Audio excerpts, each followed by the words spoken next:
Opportunity to come up and talk with you. Concerned Veterans for America is a new organization in Pennsylvania, but it's not a new organization in the country. Started in 2012, and the purpose of Concerned Veterans for America, we're in several different states, but the purpose of Concerned Veterans for America is to be a public policy and advocacy group on behalf of veterans, to do some things for veterans that haven't been done, as I'm sure you all know, in a long time. You know what's happening in the VA. You know the fact that veterans cannot get the services that they need, that they've earned.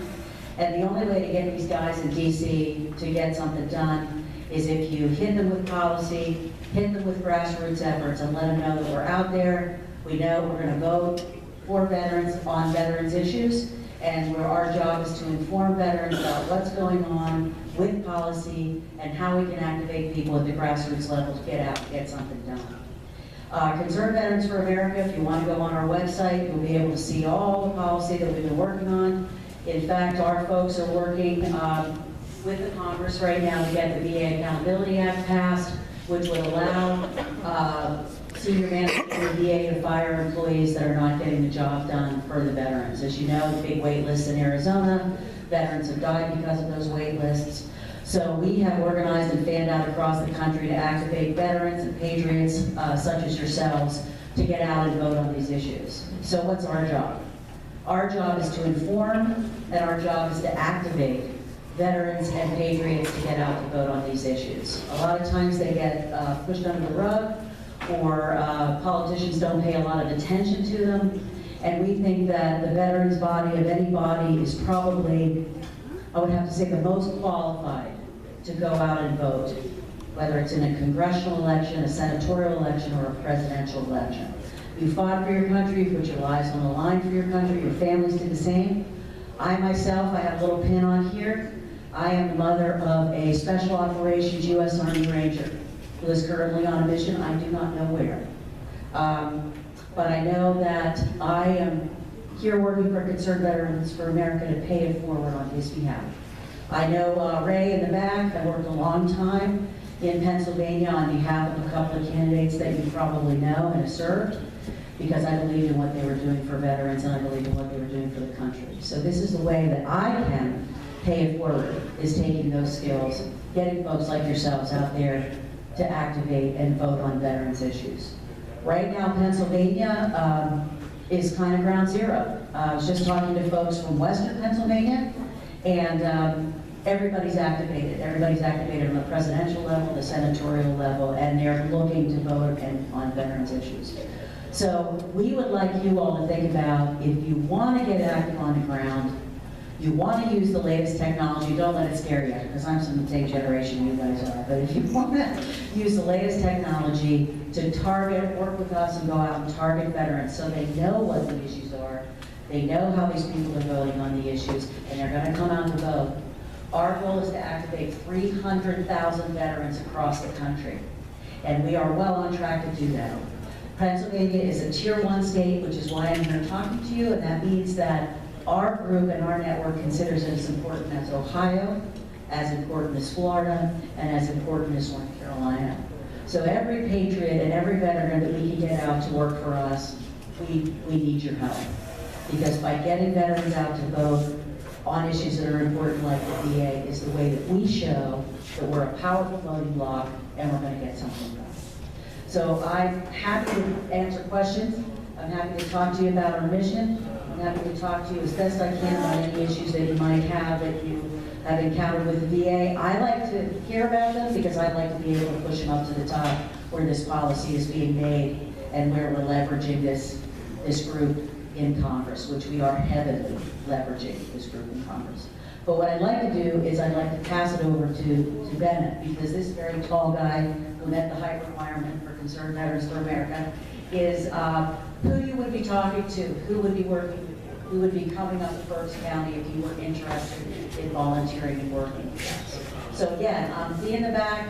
I'm happy to answer any questions, and Bennett will be able to tell you, well, what is it, if you did something, if you weren't interested, what would you do? And this is what so I'm passing on. Thank you. Hello everybody, my name is Ben Opitz. I am the local director for Southeast Pennsylvania for Concerned Veterans for America. I am an Army veteran. I deployed overseas in 2013, and I still actually serve in the Pennsylvania Army National Guard. Got a little bum foot, so training's been a little light for me recently. But I want to talk to you guys about, Eve gave a great, view of what we do overall as an organization. But we came here today because we recognize that you are a group of very loyal and principled patriots, and you are exactly the type of folks that we work with day in and day out, and we're looking to expand that. And what we do on a daily basis is we reach out to veterans and military families, and also, in some regards, patriots just like yourselves. We call them, and we also go door to door. And when we do these calls and when we do these canvassings, our goal is to start a conversation. And through that conversation, we look to educate and basically influence voters to come out and use these issues that are so close to people like us and veterans to make sure that they're going to be active in this November's election.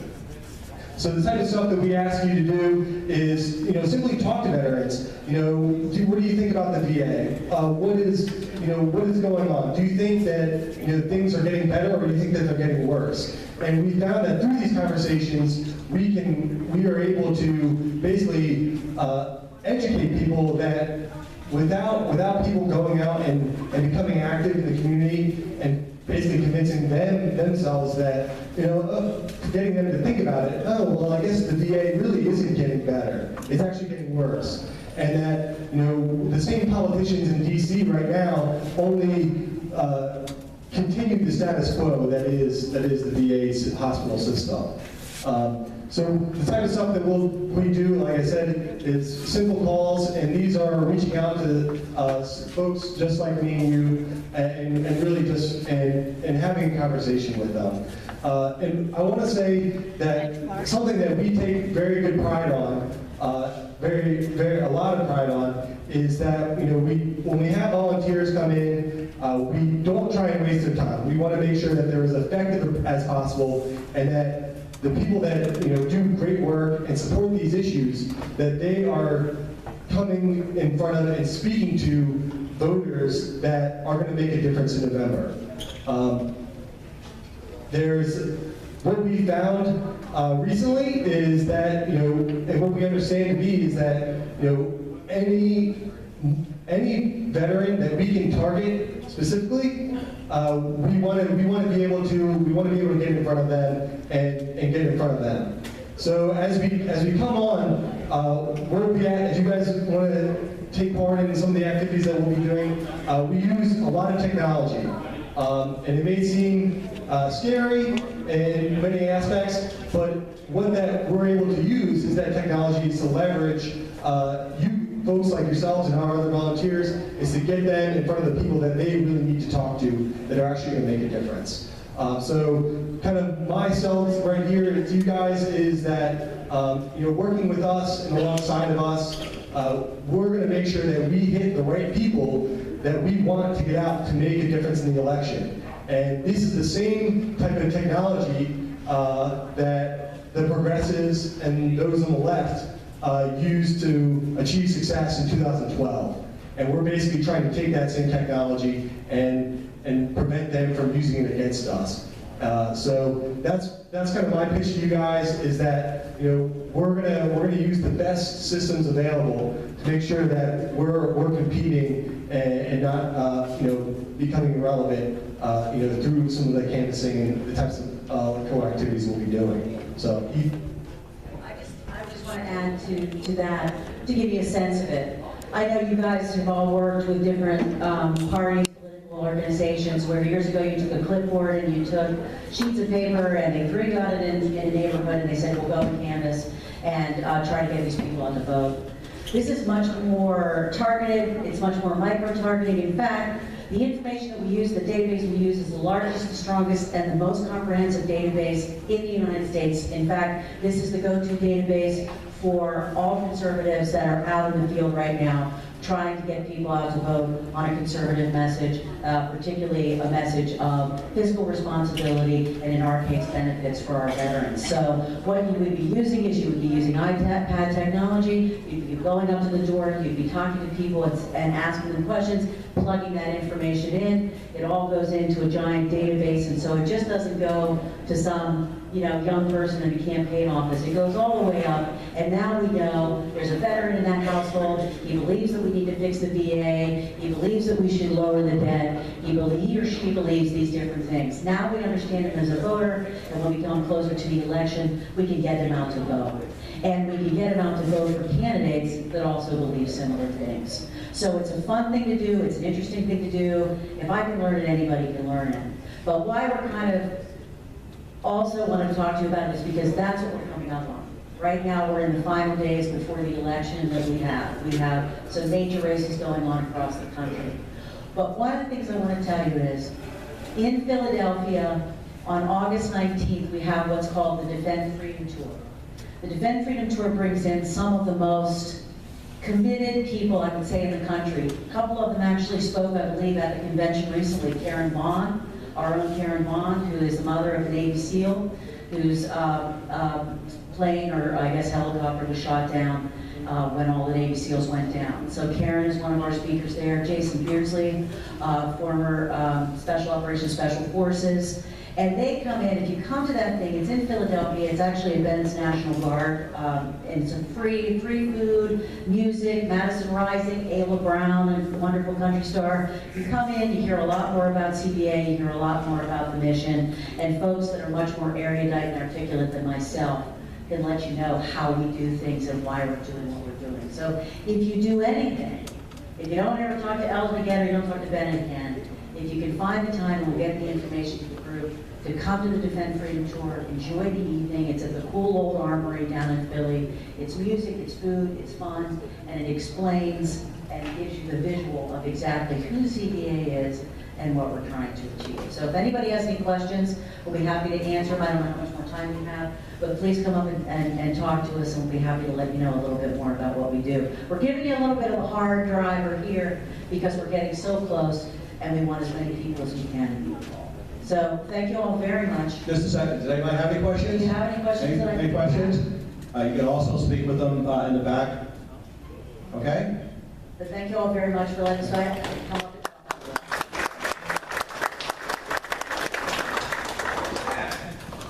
Yes.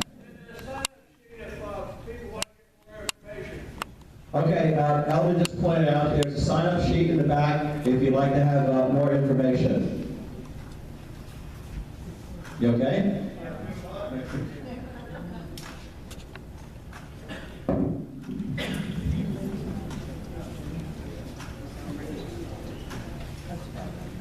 By the way, you mentioned about the helicopter being shot down. Would that have been extortion 17 by any chance? It is. Okay.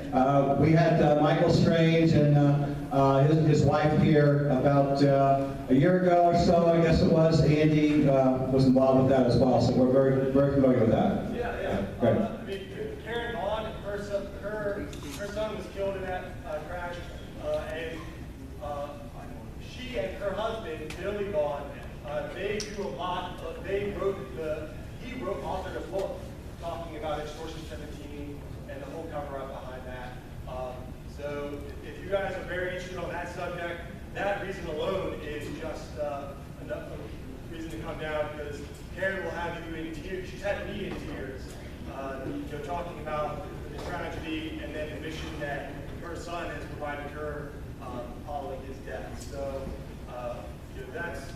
we would love to have you guys, and that's something that we're trying to embody with everything. Their mission is also part of what we do as well. We certainly hope we get some answers. With that, we lost a lot of good men and women, and there's a lot of thoughts going around about that. Folks, before I announce our main speaker, we got a request from the GOP. The Reading Fair is coming up next month, and they're looking for volunteers. I guess the fair is open from 4 to 8. I'm sorry, from 4 to 10. You can select whatever period of time you like. If you're interested, I guess see Judy, our Linda in the back. Okay, folks, going to introduce our next speaker. Our speaker is Gary Biller, who is with the National Motorist Association, which was founded in 1982. Gary joined NMA in 2009 as executive director and took over as president when founder Jim Baxter retired in 2012. Gary graduated from Columbia University with a BS in electrical engineering and a BA in liberal arts. Liberal arts? Really, Gary? Liberal arts? Well, I guess we'll forgive him, folks. What do you think, okay? He spent about 24 years in the power generation industry. Gary was lucky enough to semi-retire fairly young and spent 7 years doing extensive volunteer work in the Madison, Wisconsin area. He decided to unretire when he saw the opportunity to switch gears again and become a motorist activist when Joe Baxter invited him to join his organization. It has been a welcome challenge, made even more so with the advent of driverless car technology and ongoing issues surrounding traffic stops and ticket and turn violent. The title of his presentation is Challenges to Our Driving Freedoms and What to Do About Them. Some of what Gary will talk about will affect our Fourth Amendment rights, particularly unwarranted searches and seizures. Gary, I gotta apologize. We have a very, very low turnout tonight for a lot of reasons. Summer months are not the greatest. Also, for those Trump supporters, they can't wait to hear him tonight. So you're bucking the trend here. But folks, I want to let you know, Gary has traveled 1,734 miles round trip to be here. 1,734 miles round trip. That was fantastic. Please, let's give him a great big round of applause. Gary.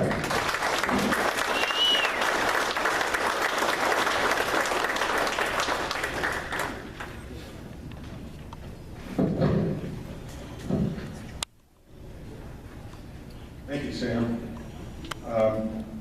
And thank you, Jim, and a very special thanks to my prayers to Jake Bender. He's not only a member of Berks County Patriots, he's been a longtime member of the National Motorist Association, and that's why I'm here tonight. And I hope he's a member of both organizations for a long time to come. And I want to thank you. Sam mentioned the low turnout. This may be the only time I've ever been in competition with the Donald. So hopefully I'll make it worth your while. I've got this teensy little remote, and I might have to improvise. We'll see if it works from a distance. If not, there we go. Sam mentioned the title. I'm not sure I've traveled 1,734 miles, although the traffic I ran into coming from the Philadelphia airport made it seem that way. So anyway, thank you for being here tonight. We have to get off the stage. There we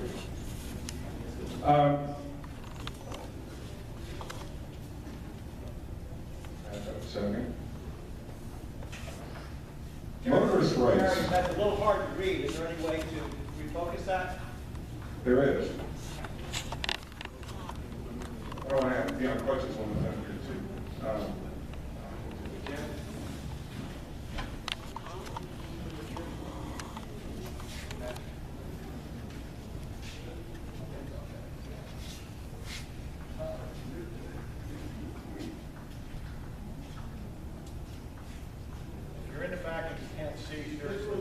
Yeah, there's plenty of room, by all means.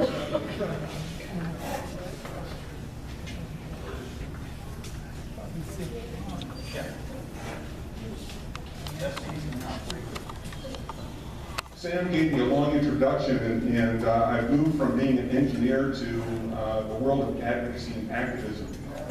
And what amazed me after even just a few weeks of being with the National Motorist Association is all the stories we heard from members from the motoring public about the violations of their constitutional rights, about the tactics that are going on, and current events have kind of illustrated that even more. The amazing thing to me is there are about 225 million licensed drivers in the United States.